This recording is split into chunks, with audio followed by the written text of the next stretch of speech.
요새 몸은 좀 어떠세요? 벨트 구멍이 점점 늘어나고 계시죠? 그냥 나이 들어서 그런가 보다 하고 넘기고 계신 분들 많으실 텐데요.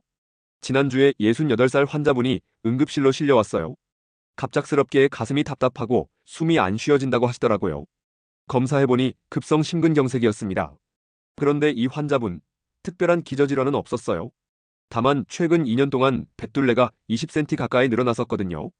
뱃살이 심장마비와 무슨 상관이에요? 하고 물어보시는 분들 계실 텐데요. 사실 이건 우연이 아니에요. 진료실에서 보면 복부 비만이 있는 60대 환자분들의 심혈관 질환 발생률이 정상인보다 무려 4배나 높거든요. 그런데 대부분의 환자분들이 이 위험을 전혀 모르고 계세요. 그냥 살이 좀 쪘을 뿐인데 뭐가 문제야? 이렇게 생각하시죠. 실제로 제가 진료실에서 만나는 환자분들 중에 87%가 자신의 복부 비만을 단순한 미용 문제로만 인식하고 계세요. 하지만 60세 이후 뱃살은 생명을 위협하는 위험 신호입니다. 오늘은 왜 그런지, 그리고 어떻게 관리해야 하는지 여러분께 정확히 알려드릴게요. 놓치시면 정말 후회할 내용들이니까 끝까지 집중해서 들어보세요. 진료실에서 환자분들 만나다 보면 정말 안타까운 경우들이 많아요. 선생님, 뱃살이 좀 나왔는데 이게 문제가 되나요? 이렇게 물어보시는 분들이 대부분이거든요. 그런데 실제 데이터를 보면 이게 얼마나 심각한 문제인지 알 수 있어요. 60세 이상 한국인의 74%가 복부 비만 진단을 받거든요. 그런데 이 중에서 본인이 위험 상황에 있다는 걸 아시는 분은 30%도 안 돼요. 의학적으로는 남성 허리둘레 90cm, 여성 85cm가 넘으면 대사증후군 위험군에 들어가요. 그런데 제가 진료하는 60대 환자분들 중에 이 기준을 넘는 분들이 무려 68%나 됩니다. 더 심각한 건 이분들 중 42%가 당뇨병을 같이 앓고 계신다는 거예요. 65세가 넘어가면 이 비율이 58%까지 올라가거든요. 실제 케이스를 하나 말씀드릴게요. 72세 김할머니가 계셨는데요. 폐경 이후에 뱃둘레가 갑자기 늘어났어요. 처음에는 호르몬 변화 때문에 그런가 보다 하고 넘기셨거든요. 그런데 6개월 후에 혈압이 갑자기 올라가기 시작했어요. 1년 후에는 당뇨 전단계 진단을 받으셨고요. 결국 2년 만에 협심증까지 생겨서 스텐트 시술을 받으셔야 했어요.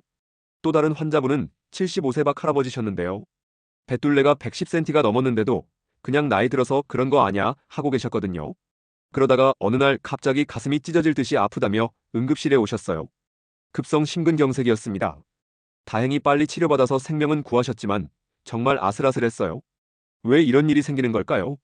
복부지방, 특히 내장지방이 쌓이면 염증 물질들을 계속 분비해요. 이 염증 물질들이 혈관벽을 공격하면서 동맥경화를 일으키거든요. 임상 연구 데이터를 보면 복부 비만인 70세 환자의 심혈관 질환 발생률이 정상인보다 4.2배나 높아요. 그런데 가장 문제는 이런 위험을 환자분들이 전혀 모르고 계신다는 거예요. 뱃살 좀 나온 게 뭐가 문제야? 라고 생각하시죠. 하지만 이건 우리 몸이 보내는 매우 강력한 경고 신호입니다. 특히 60세 이후에는 젊었을 때와 완전히 다른 접근이 필요해요. 그냥 다이어트 좀 해야겠다. 이 정도 생각으로는 안 돼요. 이건 생명과 직결된 건강 문제거든요. 제가 진료하면서 가장 안타까운 게 뭔지 아세요? 환자분들이 진작 알았으면 좋았을 텐데 라고 후회하시는 거예요. 그래서 오늘 이 영상을 통해서 여러분께 미리 알려드리는 거거든요. 그럼 왜 60세 이후에 이렇게 뱃살이 급격히 늘어나는 걸까요? 진료하면서 환자분들이 가장 많이 하시는 질문이에요. 선생님, 먹는 건 예전과 똑같은데 왜 이렇게 살이 찌는 거예요? 사실 이건 우리 몸의 생리학적 변화 때문이에요. 먼저 기초대사율이 급격히 떨어져요. 20대와 비교해서 70대가 되면 기초대사율이 약 30% 감소하거든요. 같은 양을 드셔도 소비되는 칼로리가 확 줄어드는 거죠. 그런데 여기서 더 문제는 남는 에너지가 복부로 집중된다는 거예요. 젊었을 때는 전신에 골고루 분산됐는데 나이가 들면서 복부 집중도가 훨씬 높아져요. 두 번째는 근육량이 급격히 줄어드는 거예요. 의학적으로는 근감소증이라고 하거든요. 40세 이후부터 매년 근육량이 1%씩 줄어들어요. 70세가 되면 젊었을 때의 절반 수준까지 떨어지죠.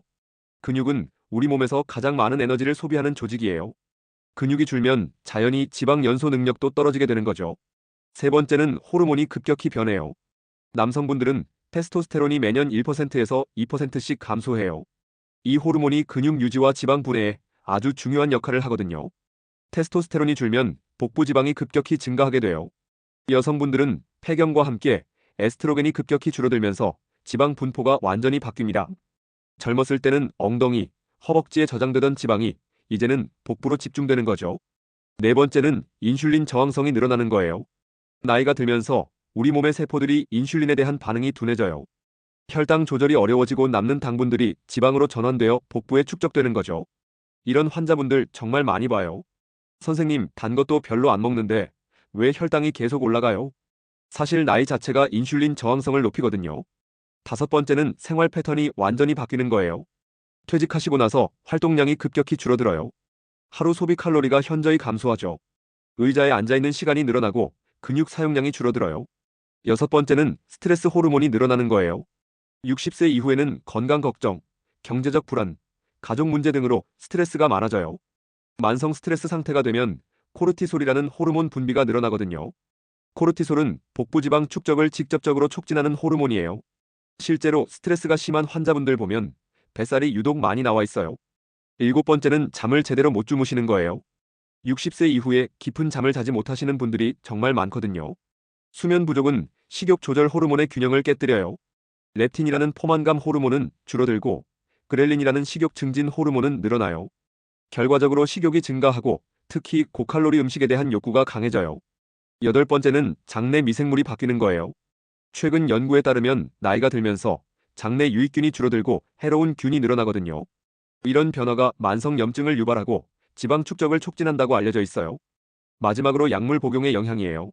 60세 이후에는 혈압약, 당뇨약, 우울증약 등 여러 약물을 복용하시는 분들이 많잖아요. 이 약물들 중 상당수가 체중 증가나 지방 축적의 부작용을 가지고 있어요. 이 모든 요인들이 복합적으로 작용하면서 60세 이후 뱃살이 급격히 늘어나게 되는 거예요. 환자분들이 왜 나한테만 이런 일이 생기지? 라고 하시는데 사실 이건 자연스러운 노화 과정이거든요. 하지만 원인을 정확히 알면 해결책도 명확해져요. 그래서 지금부터 구체적인 관리 방법을 알려드릴게요. 잠깐, 여기서 정말 중요한 걸 말씀드릴게요. 60세 이후 뱃살 관리는 젊었을 때와는 완전히 달라야 해요. 환자분들이 가장 많이 하는 실수가 뭔지 아세요? 20대, 30대 때 했던 방법을 그대로 하시는 거예요. 무작정 굶거나 과격한 운동을 하시다가 오히려 건강 악화되시는 분들이 정말 많거든요. 그럼 어떻게 해야 하는지 차근차근 알려드릴게요. 먼저 가장 기본적이지만 효과적인 방법들부터 시작해보세요. 식사 시간부터 바꿔보셔야 해요. 아침은 7시에서 8시 사이에 드시고요. 점심은 12시에서 1시 사이, 저녁은 6시 이전에 마무리하세요. 왜 이렇게 일찍 먹어야 해요? 물어보시는 분들 많은데요. 60세 이후에는 야간 신진대사가 급격히 떨어져요. 저녁 늦게 먹으면 인슐린이 과도하게 분비되면서 복부지방 축적이 촉진되거든요. 실제로 저녁 6시 이후 금식하신 환자분들 보면 4주 만에 뱃둘레가 평균 3cm에서 4cm 줄어들어요. 물 마시는 것도 정말 중요해요. 하루 1.5리터에서 2리터 정도 드시되요. 한 번에 벌컥벌컥 마시지 마시고 조금씩 나누어서 드세요. 기상 직후에 미지근한 물 한 컵 드시면 신진대사가 깨어나는 데 도움이 돼요. 식사 30분 전에 물 한 컵 드시면 포만감이 높아져서 과식을 방지할 수 있어요. 임상 연구에서도 이렇게 물을 마신 그룹이 그렇지 않은 그룹보다 8주 후 체중이 평균 2.3kg 더 줄었거든요. 그리고 매일 아침 일어나자마자 5분간 복식 호흡을 해보세요. 코로 깊게 숨을 들이마시면서 배를 부풀리고요. 입으로 천천히 내쉬면서 배를 집어넣으세요. 이런 게 효과가 있나요? 하고 의심하시는 분들 계실 텐데요. 복식 호흡은 복근을 직접 자극하면서 동시에 스트레스 호르몬인 코르티솔을 줄여줘요. 실제로 8주간 꾸준히 하신 환자분들 보면 뱃둘레가 평균 2cm에서 3cm 줄어들어요. 하루 30분씩 꾸준히 걸으시는 것도 꼭 해보세요. 한 번에 30분이 부담스러우면 10분씩 3번으로 나누어도 돼요. 중요한 건 매일 같은 시간에 하는 거예요. 보행 속도는 옆 사람과 대화할 수 있을 정도로 유지하시면 됩니다. 그냥 걷기만 해도 뱃살이 빠져요? 라고 물어보시는데요. 유산소 운동이 내장 지방 연소에 가장 효과적이거든요. 이제 조금 더 적극적인 방법들을 말씀드릴게요. 매 끼니마다 손바닥 크기만큼의 단백질을 드세요. 아침에는 달걀 2개나 그릭 요거트, 점심에는 생선이나 두부, 저녁에는 닭가슴살이나 콩류가 좋아요. 왜 단백질을 이렇게 강조하세요? 하시는데요. 60세 이후에는 근육 손실이 가속화되거든요. 단백질을 충분히 드셔야 근육량을 유지할 수 있어요. 또 단백질은 신진대사를 높이는 효과도 있어요. 의학적으로는 하루 체중 1kg당 1.2g의 단백질이 필요해요. 간헐적 단식도 한번 시도해보세요. 16시간 공복, 8시간 식사 패턴을 말씀드리는 거예요. 예를 들어 저녁 6시에 식사를 마치면 다음날 오전 10시에 첫 식사를 하는 거예요. 처음에는 12시간 공복부터 시작해서 점차 늘려가세요. 이렇게 굶어도 괜찮을까요? 걱정하시는 분들 많은데요. 간헐적 단식은 인슐린 민감성을 개선하고 지방 연소를 촉진해요. 실제로 12주간 시행한 환자분들 보면 배둘레가 평균 8cm에서 10cm 줄어들어요. 운동도 조금씩 늘려가 보세요. 의자를 이용한 스쿼트를 매일 15회씩 3세트 해보세요.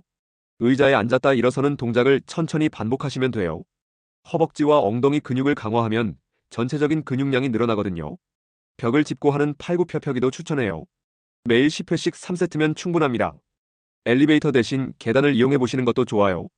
처음에는 1층만 걸어 올라가다가 점차 늘려가시면 됩니다. 계단 오르기는 하체 근력 강화와 심폐 기능 향상에 탁월한 효과가 있어요. 이제부터는 정말 확실한 효과를 원하시는 분들을 위한 방법들이에요. 주 3회 이상 구조화된 운동을 해보세요. 월요일, 수요일, 금요일은 근력 운동 30분과 유산소 운동 20분을 조합하고요. 화요일, 목요일, 토요일은 가벼운 요가나 스트레칭으로 회복에 집중하세요. 일요일은 완전 휴식일로 정하시는 게 좋아요. 운동 전 1시간에는 바나나 반 개나 견과류 한 줌을 드세요. 운동 후 30분 이내에는 단백질 위주의 식사를 하시고요. 잠들기 2시간 전에는 카제인 단백질이 풍부한 음식을 드시면 야간 근육 회복에 도움이 돼요. 매일 20분씩 명상이나 심호흡을 해보세요. 스트레스 호르몬인 코르티솔을 줄이는 게 복부지방 감소에 아주 중요해요. 취미 활동이나 사회적 관계도 적극적으로 유지하세요. 외로움과 우울감은 과식을 유발하고 뱃살 증가로 이어지거든요. 잠자리 환경도 개선해보세요. 밤 9시 이후에는 블루라이트를 차단해보세요. 침실 온도는 18도에서 20도로 유지하고 완전히 어둡게 만드세요. 수면 2시간 전부터는 카페인 섭취를 중단하시고요. 양질의 수면은 성장 호르몬 분비를 촉진해서 지방 연소에 도움이 돼요. 매주 같은 요일, 같은 시간에 체중과 복부둘레를 측정해보세요. 월 1회는 혈액 검사로 혈당, 콜레스테롤, 중성지방 수치를 확인하시고요. 변화를 기록하면서 자신만의 패턴을 찾아가는 게 중요해요. 기본적인 방법들은 2주 후부터 변화를 느끼실 수 있어요. 적극적인 방법들은 4주에서 6주 후 뚜렷한 효과가 나타나고요. 종합적인 관리는 8주에서 12주 정도 꾸준히 해야 극적인 변화를 볼 수 있어요. 무엇보다 중요한 건 자신의 몸 상태에 맞게 단계를 조절하는 거예요. 무리하시면 오히려 역효과가 날 수 있으니까 천천히 진행하세요. 환자분들 보면 조급해하다가 포기하시는 경우가 정말 많거든요. 60세 이후 몸의 변화는 젊었을 때보다 시간이 더 걸려요. 하지만 꾸준히 하시면 반드시 좋은 결과를 얻을 수 있습니다. 이제부터는 진료실에서만 알려드리는 전문가 팁들을 공개할게요. 먼저 숨겨진 원인들부터 체크해 보셔야 해요. 갑상선 기능부터 확인해 보세요. 60세 이후에 갑상선 기능이 떨어지면 신진대사가 급격히 감소하거든요. 혈액 검사로 TSH 수치만 확인하면 됩니다. 갑상선이 뱃살과 무슨 상관이에요? 라고 물어보시는데요. 갑상선 호르몬이 부족하면 기초대사율이 30%까지도 떨어질 수 있어요. 비타민 D 결핍도 꼭 확인해 보세요. 햇빛 노출이 적거나 우유, 생선 섭취가 부족하면 비타민 D가 떨어져요. 이런 경우 지방 연소 능력이 현저히 떨어지거든요. 실제로 비타민 D 부족한 환자분들 보면 복부 지방이 유독 많아요. 계절에 따라서도 관리법을 달리 해보세요. 봄에는 새순 나물류를 많이 드세요. 냉이, 달래, 쑥 같은 나물들이 해독 작용이 뛰어나거든요. 겨울 동안 쌓인 독소들을 배출하는 데 도움이 돼요. 여름에는 수분 손실을 조심하세요. 더위로 인한 탈수는 신진대사를 떨어뜨리고 부종을 유발할 수 있어요. 가을에는 견과류를 적당히 드시고요. 호두, 아몬드는 좋은 지방을 공급하지만 과도하면 칼로리 과잉이 될 수 있어요. 겨울에는 실내 운동을 늘리고 비타민 D 보충에 신경 쓰세요. 생활 속에서 할 수 있는 꿀팁들도 있어요. 식사 전 5분간 따뜻한 차를 마셔보세요. 녹차나 우롱차에는 지방 분해를 도와주는 카테킨이 풍부해요. 임상 연구에서도 차를 마신 그룹이 그렇지 않은 그룹보다 복부 지방이 더 많이 줄었거든요. 거울을 활용한 식사법도 추천해요. 거울 앞에서 식사하면 자연스럽게 먹는 양이 줄어들고 천천히 먹게 돼요. 작은 접시를 사용하는 것도 좋은 방법이에요. 같은 양의 음식이라도 큰 접시에 담으면 적어 보이고 작은 접시에 담으면 많아 보이거든요. 주의하셔야 할 습관들도 있어요. TV를 보면서 식사하시는 분들 정말 많으신데요. 주의가 분산되면 포만감을 제대로 느끼지 못해서 자꾸 더 드시게 돼요. 실제로 연구에서도 TV 시청하면서 식사한 그룹이 그렇지 않은 그룹보다 17%더 많이 먹었다고 나왔어요. 늦은 오후에 커피 드시는 것도 조심하세요. 카페인이 수면을 방해하고 잠을 제대로 못 주무시면 다음날 식욕이 더 늘어나거든요. 침실에서 스마트폰 보시는 것도 좋지 않아요. 화면에서 나오는 파란 빛이 수면 호르몬을 방해해서 잠의 질이 떨어져요. 몸의 신호도 놓치지 마세요. 갑자기 배가 심하게 아프거나 부풀어 오르면 꼭 병원에 가보세요. 특히 가슴이 답답하거나 숨이 차면 더욱 빨리 가셔야 해요. 진료하다 보면 복부 비만이 있는 환자분들이 신장 문제를 단순한 복통으로 생각하시는 경우가 많거든요. 혈당 변화도 주의 깊게 보세요. 갑자기 어지럽거나 식은땀이 나고 손이 떨리면 혈당을 확인해 보시고 의사와 상담해 보세요. 진료실에서 환자분들을 만나다 보면 이런 말씀을 정말 많이 들어요. 선생님, 의지가 약해서 자꾸 실패하나 봐요. 이런 식으로 자책하시는 분들이 너무 많으신데요. 사실 이건 의지력 문제가 아니에요. 60세 이후에는 호르몬과 신진대사가 근본적으로 달라져요. 젊었을 때와 같은 방법으로는 절대 성공할 수 없거든요. 1주에서 2주 만에 뭔가 변화가 있어야 하는 거 아닌가요? 이런 기대를 갖고 계시는 분들이 정말 많아요.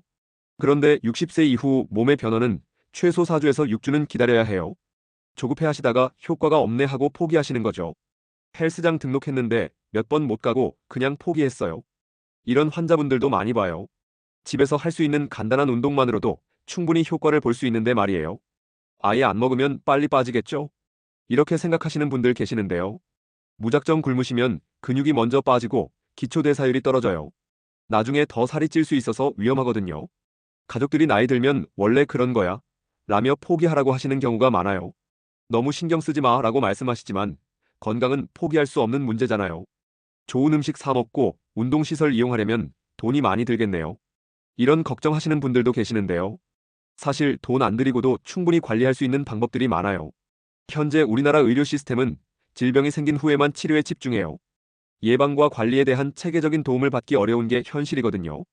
그리고 60세 이상을 위한 정확한 정보가 부족해서 잘못된 방법을 시도하다가 실패하시는 경우가 많아요. 이런 현실적인 어려움들이 있지만 포기하시면 안 돼요. 작은 변화부터 시작해서 꾸준히 하시면 반드시 좋은 결과를 얻을 수 있어요. 제가 그동안 수많은 환자분들을 봐왔는데 성공하신 분들의 공통점이 있어요. 완벽하게 하려고 하지 않고 작은 것부터 꾸준히 하시는 거예요. 그럼 어떻게 시작하면 좋을까요? 단계별로 천천히 해보시면 돼요. 1주차에는 식사 시간 조절과 물 마시기 습관부터 만들어 보세요. 2주차에서 3주차에는 복식 호흡과 기본 보행 루틴을 추가하시고요. 4주차에서 6주차에는 단백질 중심 식단과 간단한 근력 운동을 시작해 보세요. 7주차에서 12주차에는 본격적인 운동 프로그램과 생활 습관을 완성하시면 돼요. 무엇보다 중요한 건 완벽하게 하려고 하지 말고 꾸준히 하는 거예요. 60세 이후 뱃살은 단순한 외모 문제가 아닙니다. 생명과 직결된 건강의 문제거든요. 하지만 너무 걱정하지 마세요. 오늘 제가 알려드린 방법들을 하나씩 실천해 보시면 분명히 좋은 변화를 보실 수 있어요. 처음에는 작은 변화라도 시간이 지나면서 큰 차이를 만들어냅니다. 제가 그동안 진료하면서 본 환자분들도 처음에는 다들 반신반의하셨거든요. 이런 것들이 정말 효과가 있을까 하시면서요. 그런데 3개월, 6개월 후에 다시 오셔서 선생님 덕분에 건강해졌어요. 라고 말씀하실 때 정말 보람을 느껴요. 여러분도 충분히 하실 수 있어요. 오늘부터 작은 것 하나씩 시작해보세요. 이 영상이 여러분께 도움이 되셨다면 좋아요 버튼 눌러주시고 구독도 부탁드려요. 댓글로 여러분의 경험이나 궁금한 점을 남겨주시면 다음 영상에서 답변드리겠습니다. 건강한 뱃살 관리로 활기찬 노후 생활을 만들어 가시길 응원하겠습니다. 감사합니다.